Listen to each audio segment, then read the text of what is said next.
Hey, welcome back to Album April. It's April 24th, and today I listened to Rumours by Fleetwood Mac. This is another album that I associate with my dad, but not for the same reasons as Toys in the Attic or Born to Run.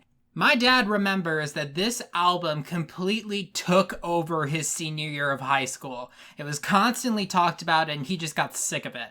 That was the first I'd ever heard of this album, but later on, I would learn a few reasons as to why it was such a hot topic at the time. At the time of this album being recorded, all 5 members of Fleetwood Mac were going through relationship issues. And these were probably exacerbated by the pressure that was put on them after their highly successful album right before. 2 of the members, Christine and John McVie, got divorced after being married for 8 years. Stevie Nicks and Lindsey Buckingham were on an on-again, off-again relationship that led to fighting a lot. And the last member, Fleetwood himself, figured out that his wife was having an affair. Couple this with a lot of drug issues and a bad relationship with the press, Fleetwood Mac was in terrible shape, and somehow they ended up making the biggest album of their careers. Rumours would go on to win Album of the Year, become one of the highest selling albums ever, and is currently number 7 on Rolling Stone's Top 500. To me, this almost seems like Fleetwood Mac using the drama and speculation surrounding them to their advantage.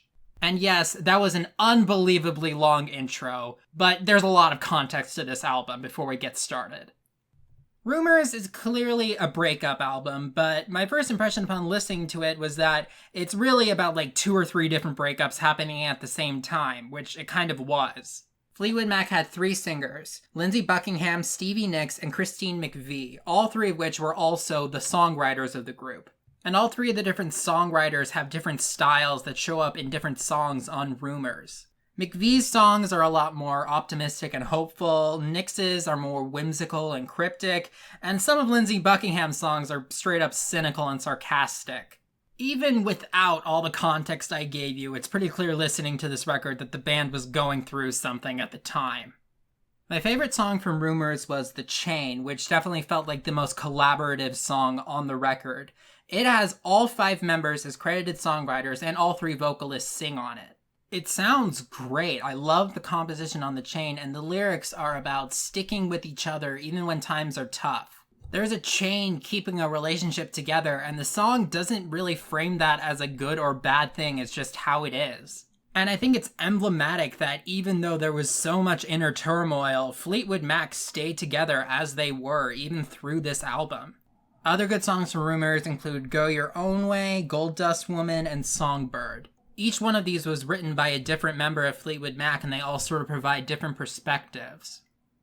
As for songs that I didn't like, honestly, the only track on Rumours I didn't care for is Never Going Back Again. It just kind of seemed like hokey and out of place compared to the rest of the album. There were also a couple other songs that I was pretty ambivalent towards, but not really any that I strongly disliked. That brings us to the final question, does this album hold up? In my opinion, that kind of depends. This album is incredibly interesting if you know the context behind it. But I guess a more difficult question is, does Rumours by Fleetwood Mac hold up outside of the drama that created it? I think I would still lean towards yes. There's still some really good songs on this album. Though I think that the circumstances surrounding its creation absolutely help it.